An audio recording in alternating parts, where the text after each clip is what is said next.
లో ఏమి జరుగుతుంది అనేటువంటిది కార్మిక వర్గానికి ఆందోళనకు గురి చేస్తున్నటువంటి సందర్భం చూస్తా ఉన్నాం. అందుకే ఈ మధ్య కాలంలో తెలంగాణ బొగ్గని కార్మిక సంఘం మా నాయకుడు హరీష్ రావు గారితో సింగరేణి పరిరక్షణ పేరుతో ఒక సదస్సును నిర్వహించడం జరిగింది. ముఖ్యంగా కాంగ్రెస్ హటావో సింగరేణి బచావో అనే నినాదంతో ఈ విషయంలో చూసినప్పుడు కార్మికులకు సంబంధించినటువంటి సంక్షేమం కానీ, విద్య కానీ, వైద్యం పట్ల నిర్లక్ష్యం అనేది అనువనువున కనిపిస్తూ ఉంది.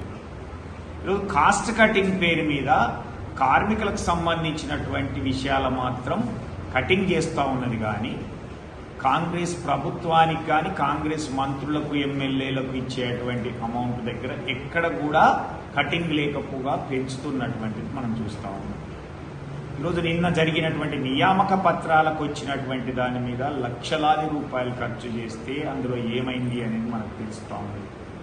అట్లనే కాకుండా లైటింగ్ కోసం కానీ, చెట్ల కోసం కానీ, ఓపెనింగ్ల కోసం కానీ, గతంలో 2 సార్లు ఇచ్చిన నియామకాలకైతే మెస్సీ కోసం అయితే ఇవన్నీ కోట్ల రూపాయలు వెచ్చిస్తుంది. కానీ కార్మికునికి ఒక సింగరేణి డే సెలబ్రేషన్స్ కానీ, ఆవిర్భావ దినోత్సవాలకు కానీ, ఉత్సాహం ప్రోత్సహించి ప్రేరణ కల్పించేటువంటి అటెండెన్స్ బేస్డ్ ఇన్సెంటివ్లకు కానీ, విద్యకు కానీ, వైద్యానికి కానీ, చివరికి స్కూల్ బస్సులు నడపడానికి కూడా పైసలు లేవని బంద్ చేస్తామనేటువంటి చెప్పేటువంటి దుస్థితికి ఈరోజు సింగరేణి దిగజారిపోయిందా అని కార్మికులు బాధపడుతూ ఉన్నటువంటి ఈరోజు ఇక్కడ సింగరేణి యాజమాన్యం కార్మికుల పిల్లలకు సరైనటువంటి విద్య అయితే, వైద్య సౌకర్యాలు లేనటువంటి పరిస్థితుల్లో ప్రైవేట్ హాస్పిటల్స్కి అయితే, ప్రైవేట్ స్కూల్స్ కానీ వెళ్తూ ఉన్నారు.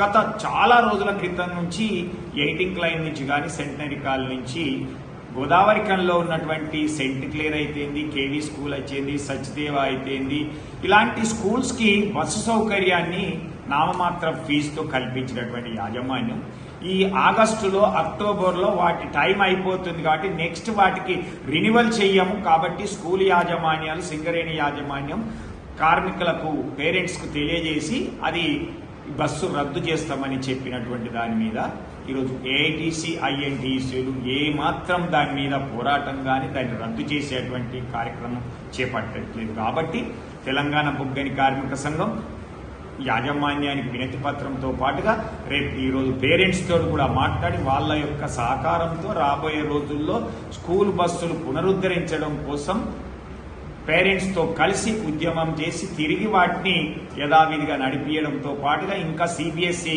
స్కూల్కి కూడా ఇంకా అదనపు బస్సులను కూడా రావాలి అనేటువంటి డిమాండ్తో వీరు ముందుకెళ్తామనేటువంటి